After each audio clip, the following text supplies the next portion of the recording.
A top European industry group has warned on Wednesday that firms were losing confidence in China and that its standing as an investment destination is being eroded, citing its inflexible and inconsistently implemented COVID-19 policy as a key factor. The European Chamber of Commerce published the warnings in a paper it said had inputs from over 1,000 member companies, which also contained 967 recommendations for China, the European Union, and European companies related to doing business with the Asian giant. The report, which touched on issues from Taiwan to trade, advised that China should refrain from erratic policy shifts, deepen cooperation with the EU, and increase international flights. The Reserve Bank's role in shoring up Australia's economy during the COVID pandemic has seen it post an accounting loss for the 2021-2022 year of almost $37 billion, leaving it with negative equity. The bank's deputy governor, Michelle Bullock, said that accounting methods used by the central bank had to adjust for the reduced value of billions of dollars of government debt the RBA had bought to support economic activity during the lockdowns. The bank's reserve fund of accumulated profits could only absorb part of those losses, leaving the RBA with negative equity of $12.4 billion. Asian markets have resumed their downward spiral on Wednesday after a brief respite the day before as traders prepared for what many expect to be a third successive jumbo interest rate hike by the Federal Reserve.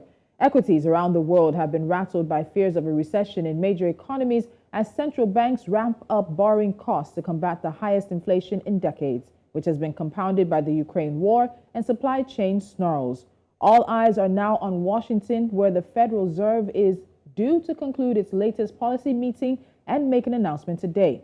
Most analysts are predicting it will announce another 75 basis point lift, though some have tipped a full percentage point move.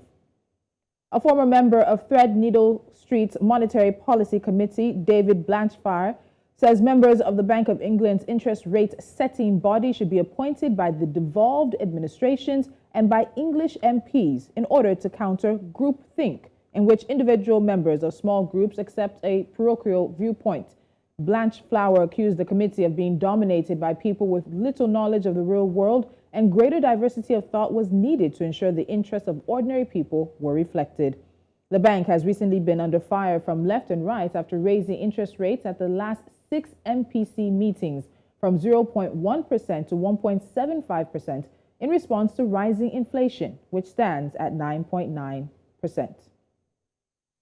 The euro fell and safe haven bond markets in the Eurozone rallied on Wednesday after Russian President Vladimir Putin accused the West of engaging in nuclear blackmail against Russia.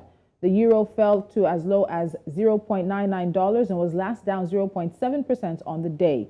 Safe haven bonds rallied, pushing yields down. The 2-year German bond yield was last down 7 basis points on the day at 1.66%. We have a break coming up now, and when we come back, we are in Uganda as the country has started reparation payments to the Democratic Republic of Congo for war and much more. We'll have the details and see if we can answer the questions about the sustainability of these 5-year annual $65 million payments. Stick around.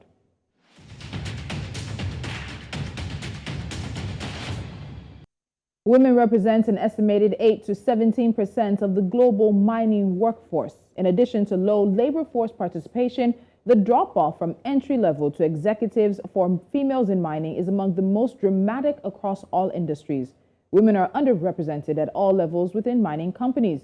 Yet opportunities remain for the industry to boost female recruitment, retention, and advancement. So you may ask, why does this matter?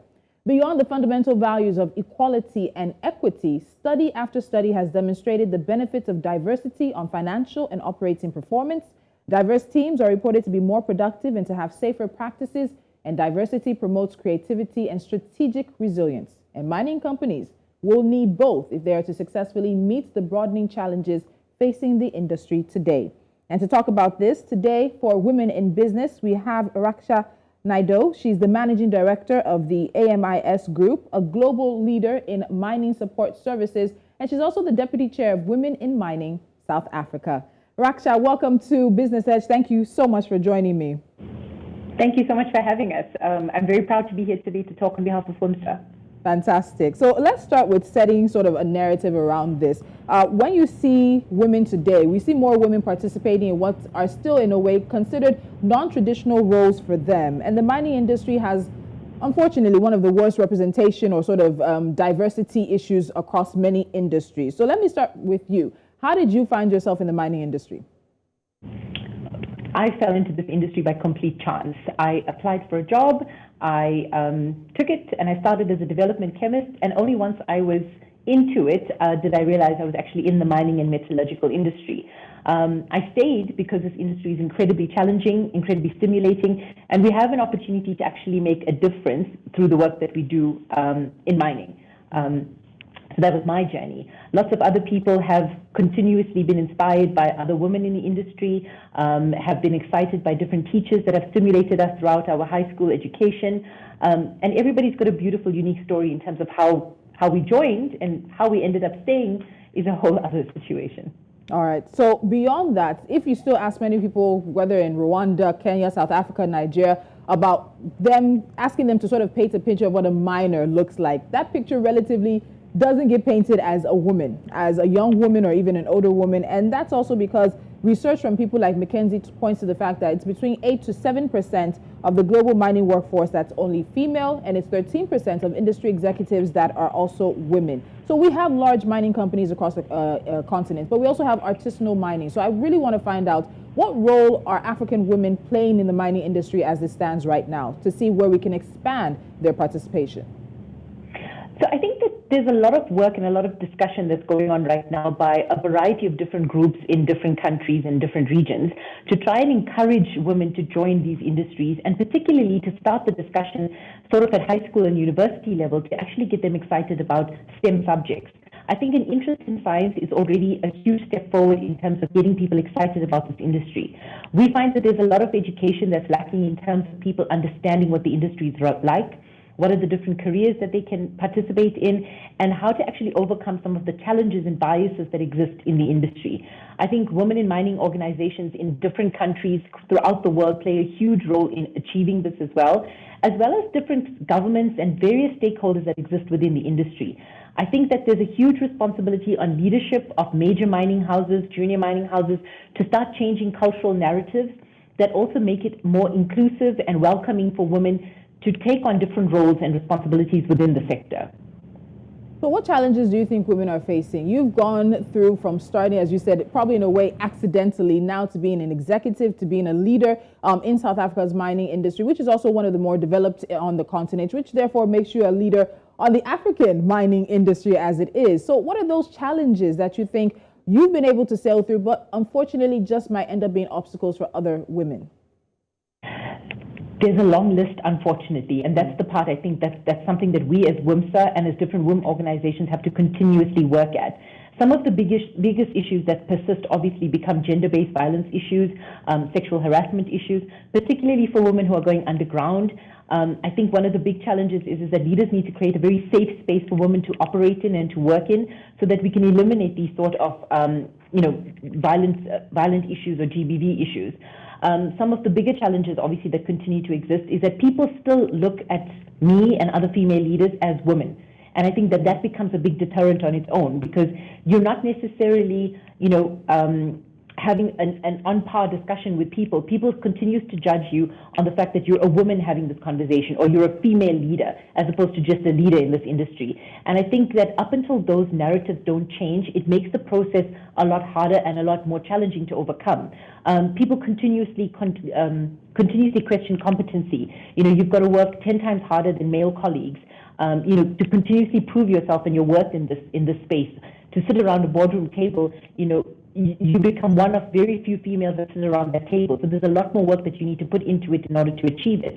And when you become a woman working on an actual mine site, going underground, operating different types of heavy equipment, there are a variety of different challenges that come with that as well. So we're in a space right now as well where, and perhaps on the African continent, we still have some way to go to introduce automation, to introduce other technologies that actually start breaking some of those barriers that exist from that perspective, so that a woman can sit in an office controlling the drones, controlling equipment, so she doesn't necessarily need to be putting herself in situations where whether she's underground or in very uncomfortable positions where she's only surrounded by men and her own safety becomes in question. Because I think that's one of the big reasons as to why women deter from this industry, because they don't necessarily feel safe or protected in these spaces.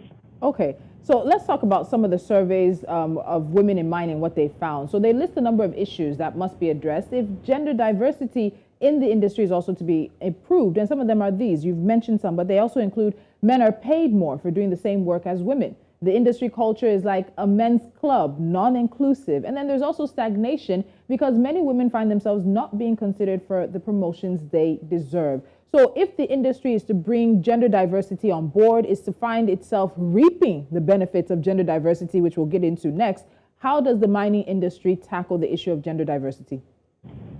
I think we need to actually be tackling it by actually doing something.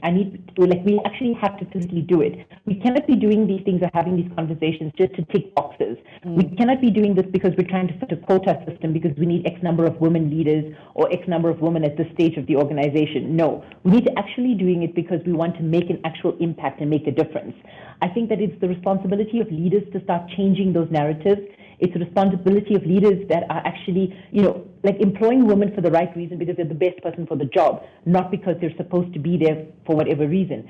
I think it becomes so important for us to actually be recognized for the contributions that we bring to the table. Women bring with them a very different sort of thinking. They bring with them a different sort of leadership style, a different sort of collaboration. And I think that these things have a place and are recognized and should be recognized within companies and organizations, and ultimately then feeds into organizations as well.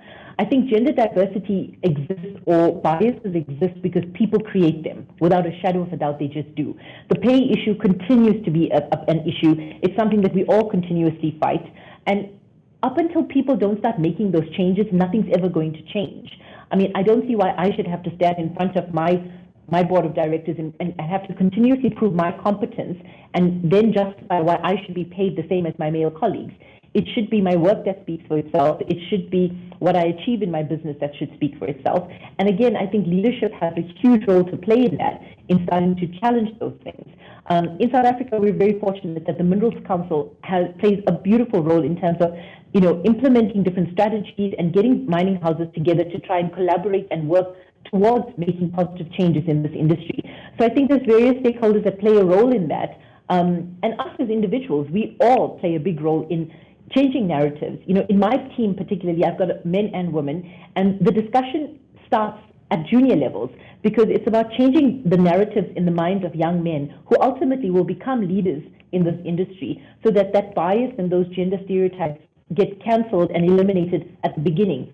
So at the time when they reach CEO level, already the change has happened. Okay. So I'll follow up with asking you this. While we agree that the numbers are not where any of us would want it to be, do you think we are seeing progress and evolution happening for the mining industry when it comes to bringing more people, bringing more women on board?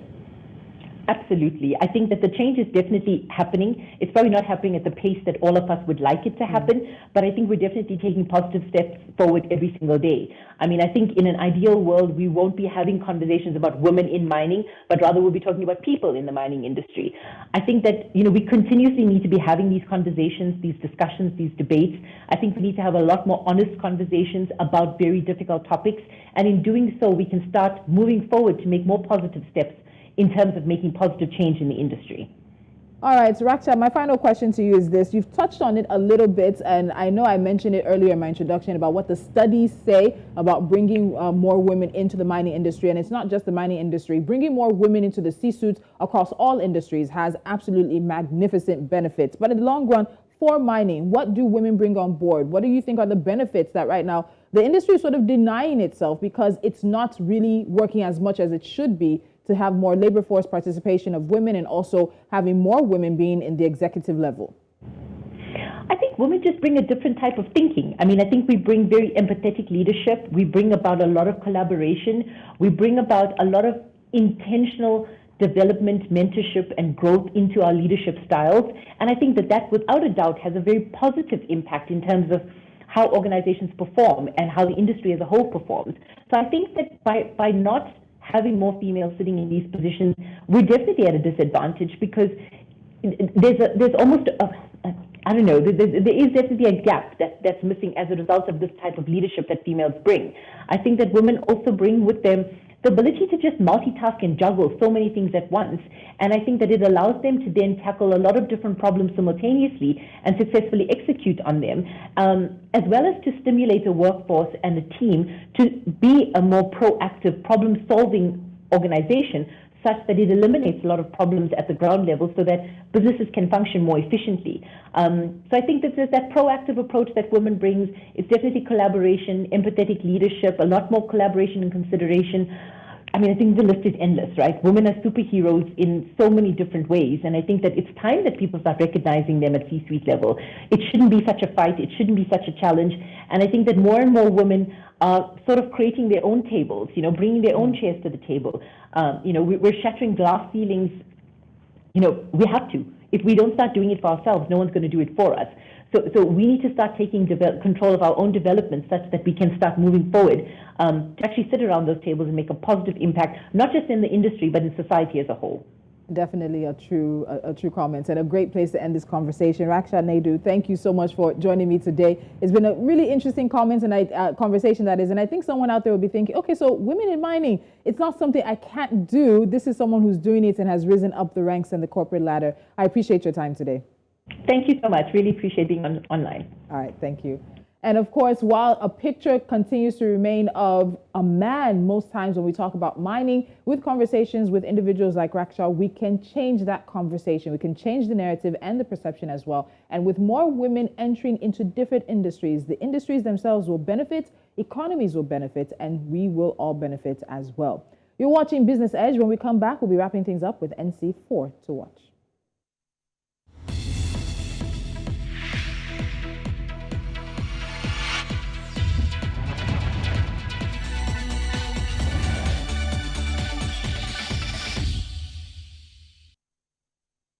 And as we wrap things up, let's get straight into NC4 to watch. A few stories we're keeping our eyes on. Now, Senegal's President Macky Sall has called for the lifting of sanctions against Zimbabwe in his address to the 77th UN General Assembly in New York. The Senegalese leader and the current chairman of the African Union said the measures against Zimbabwe are aggravating the suffering of the people. Zimbabwe's economy has faced deep economic crisis over the past few years, with periods of hyperinflation due to Western sanctions.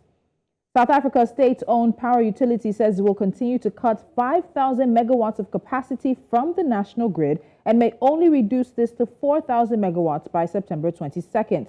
In a statement, Eskom said that while some generation units are anticipated to return to service, it is necessary to continue with so-called Stage 5 load shedding to limit the use of emergency generation reserves, adding that there is the possibility of reducing one stage by Thursday. Statistics from the Central Bank of Kenya shows Kenya's exports to Uganda dipped 8.5% to 46.77 billion Kenyan shillings, around $386 million during the half year compared to the same period in 2021.